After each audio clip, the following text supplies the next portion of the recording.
इस बीच शेयर बाजार के फ्यूचर एंड ऑप्शन सेगमेंट में बढ़ते ट्रेडिंग वॉल्यूम पर सेबी और आरबीआई दोनों नजर बनाए हुए हैं। बाजार नियामक सेबी ऑप्शन ट्रेडिंग में हो रही जोरदार वृद्धि से पैदा होने वाले जोखिमों को कम करने के लिए डेरिवेटिव ट्रेडिंग से जुड़े नियमों में बदलाव करने पर अब विचार कर रहा है। नए नियमों में ऑप्शन कॉन्ट्रैक्ट के लिए ऊंचा मार्जिन के साथ ही और ज़्यादा डिस्क्लोजर जैसे उपाय अब किए जा सकते हैं।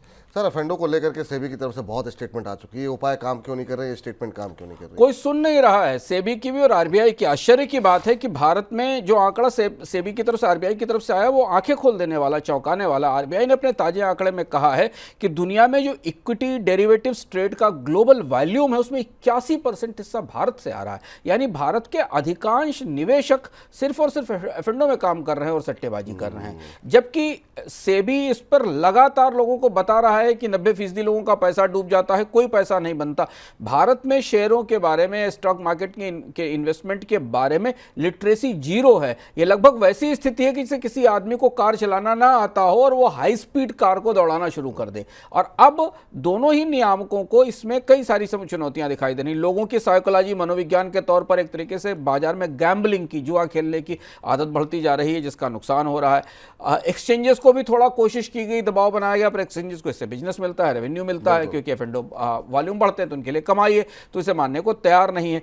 अब सेबी और आरबीआई दोनों मिलकर आने वाले समय में एफएनडो को लेकर बड़ी सख्ती कर सकते हैं, इस बात की संभावना दिखाई दे रही। हाल में हमने आपको बताया था कि एफएनडो के दायरे में आने वाली जो स्क्रिप्ट्स हैं, जो स्टॉक्स हैं, उनके नियमों में बदलाव किया गया था। यह तय किया गया था कि जिनके ट्रेड में डेप्थ हो और जिनके पास बड़ा स्टॉक हो उन पर ट्रेडिंग कराई जाए, लेकिन लोग मानने को तैयार नहीं हैं। आप भी हो सकता है उन लोगों में शामिल हों या आपके आसपास ऐसे लोग शामिल हों जो भारत में एफएनडो ट्रेडिंग को ही शेयर बाजार में निवेश मानते हों।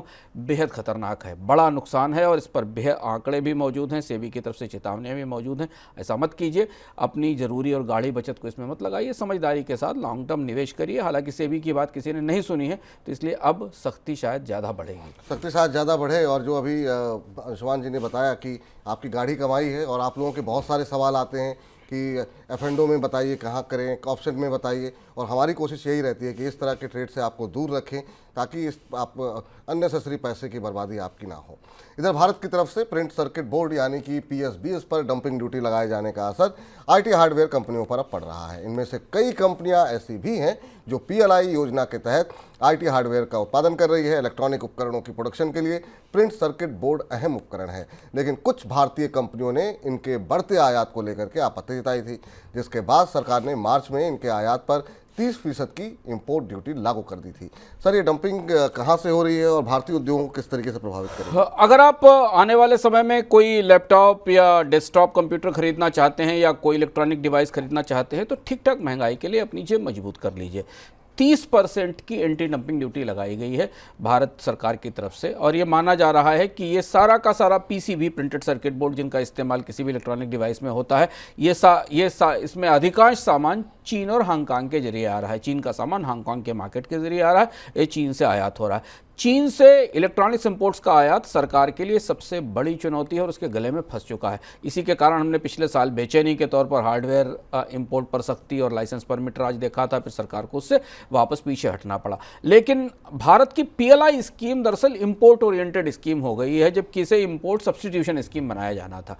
और इसलिए जैसे ही सरकार ने 30% की एंटी डंपिंग ड्यूटी लगाई प्रिंटेड सर्किट बोर्ड पर, भारत में पीएलआई में निवेश करने वाली कंपनियों को दिक्कत होने लगी। भारत की पीएलआई के ढांचे में एक बड़ी चुनौती निकलकर पिछले 3-4 साल में आई, जिस पर हमने अलग से चर्चा भी की है कि भारत में कंपोनेंट्स की कोई आत्मनिर्भरता नहीं है, असेंबलिंग की निर्भरता है, और इसलिए अधिकांश इलेक्ट्रॉनिक कंपोनेंट्स का आयात होता है। भारत का आयात भी लगातार बढ़ता चला जा रहा है और उन पर निर्भरता के कारण भारत में जो इंडस्ट्री का अपना बेस है वो तैयार नहीं हो पा रहा। अब यह है कि जो इंपोर्टेड पीसीबीज हैं उनके ऊपर 30% की ड्यूटी के बाद भारतीय कंपनियों को दो चुनौतियां होने वाली हैं। एक चुनौतियां ये कि वो जो यहाँ से उत्पाद एक्सपोर्ट कर रही हैं उसकी कम्पिटिटिवनेस, प्रतिस्पर्धा कम हो जाएगी, क्योंकि उन्हें 30% ज़्यादा ड्यूटी पे करनी पड़ेगी। अंतर्राष्ट्रीय बाजार में उनका उत्पाद महंगा होगा और इसका असर पीएलआई स्कीम के तहत निर्यात पर पड़ेगा। और दूसरी चीज़ है कि उनके जो सामान भारतीय बाजार में बिक रहे हैं उनकी कीमतें भी बढ़ेंगी।